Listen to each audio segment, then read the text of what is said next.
need your name, the name of your entry, and where you're talking to us from. Okay, so my name is Kirk Rafferty. The name of my entry is The Cosmonaut and the Fisherman. I'm talking to you from Arvada, Colorado. Arvada, Colorado. It was amazing that the ending has so many switches and flips and curves and some surprises, yet remained exciting, but you could also bring the reader to tears. Did you know you were going to go there, or did that happen as you were writing? It's a little of both. I am, I plan things out quite a bit. I knew very early on how I wanted to end the book, um, and I knew, there was going to be that particular, well, I'll just say showdown, and leave it at that. Um, how I was going to do that, I wasn't quite sure until very late, but I knew that that was going to be there. And those little twists and everything like that have kind of uh, I've had most of them I've had in mind for a while, Mhm. but yeah, and some of them do actually surprise me as I'm writing them, and I think, oh, wouldn't this be cool? And it fits, and I throw it right in there. In adventure novels, it's hard sometimes to avoid cardboard characters, but the main heroes and villains in your book seem very real. They have some depth. How did you develop those characters, particularly Vika and Tabby?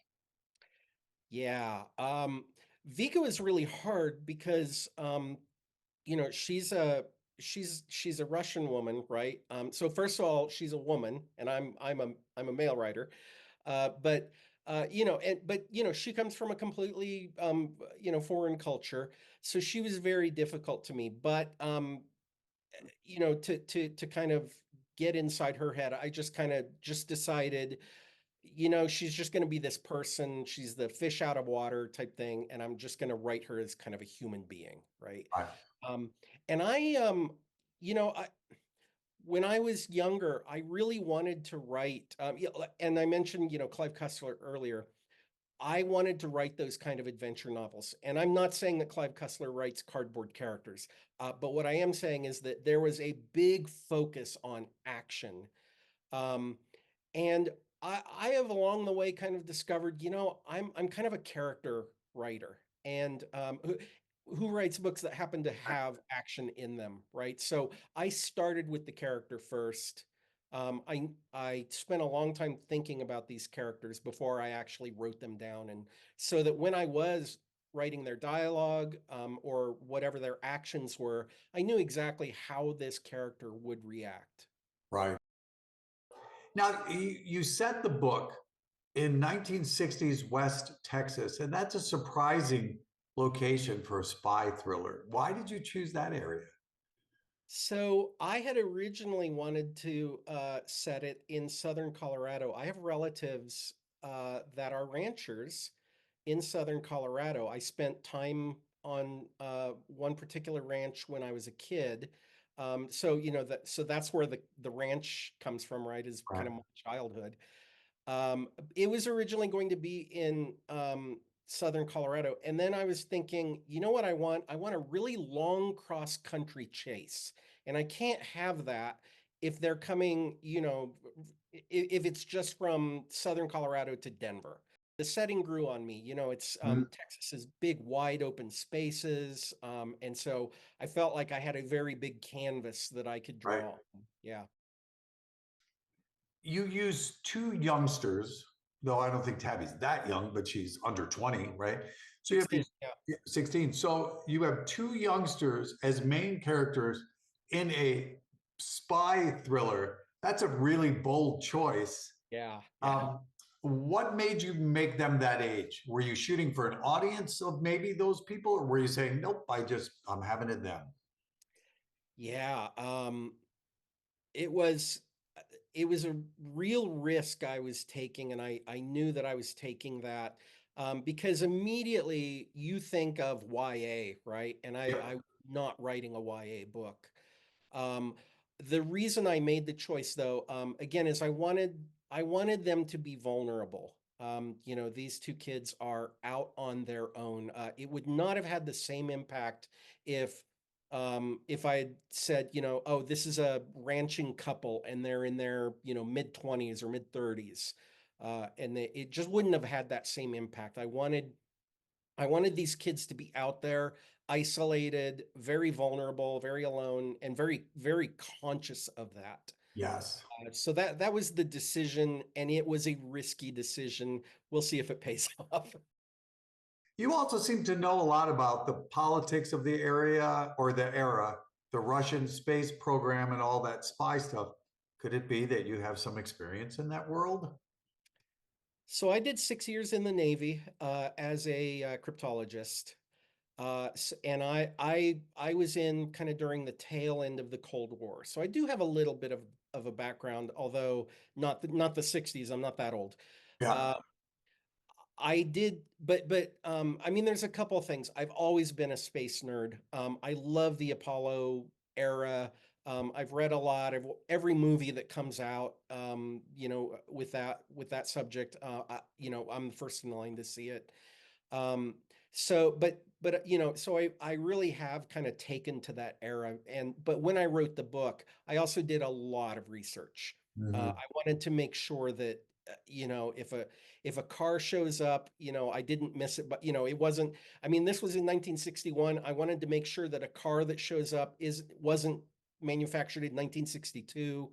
Right. Um, right. I really wanted to strive for that accuracy. So I did do a lot of research, even at times when I thought, oh, you know, I know this. I always went back to verify.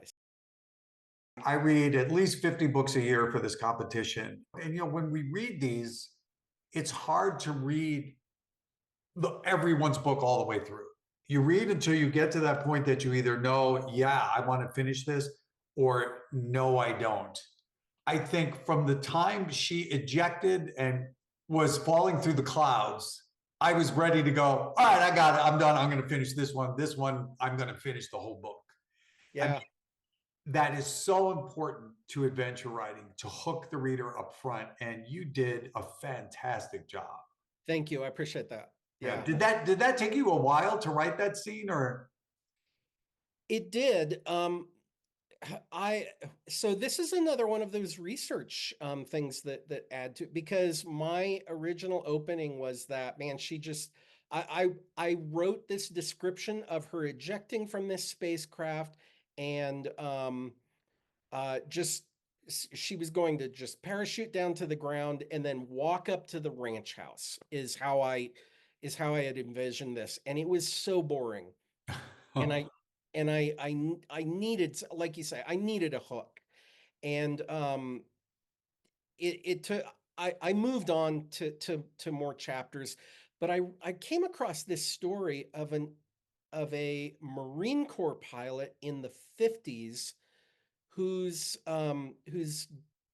he was flying over the East Coast, I think one of the Carolinas, and he had to eject from his jet because it caught on fire, and he ejected into a storm.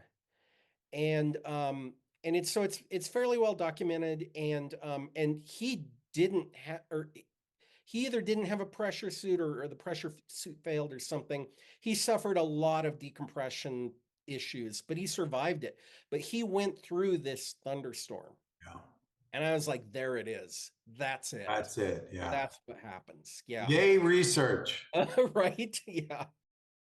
What made you decide to enter the Adventure Writers competition? So so I was querying for agents, and it was a very early part of my kind of querying strategies. I thought, if I can build up some recognition for this book, that would go great in a query letter, right? Mhm. And so I have been entering other competitions. But having said that, when I came across the Adventure Writers competition, I was like, this is perfect. Like, because none of the other ones really fit my genre Mhm. perfectly. This fit my genre perfectly. I was like, man, this, because the other thing I wanted is, you know, really to see how my book fares against, you know, other books that are out there. And I thought this one is going to tell me, if I don't even place, like maybe I have a problem here, right? Right. But this was a really special one. It fit what I was writing perfectly, and I just it blew me away to make that long list, and then to be in the top three. Just it is incredible. So let me ask you, you got any great things coming your way already, or what's next for you? I do that. My big thing that just happened 2 days ago is I got an offer from a literary agent to represent me, to represent the Cosmonaut and the Fisherman. So that's it's like mission complete, right? Like Right. that was all along. So that is the huge news that I have right now, and by the time this airs, I will have signed, probably with that agent, and so I guess the next big thing is publication, and also again, I'm working on a sequel. I actually, when I started writing the book, I had only envisioned one book, and this idea came to me that, oh, there actually is a sequel in this, and then I realized, oh, and then there's a third book. So I'll be writing in this universe anyway, for a while, because I think there's probably 3 books in this. Well, I want to thank you for your time. Is there anything that I didn't ask you that you would have wanted me to ask you? Gosh, I don't think so.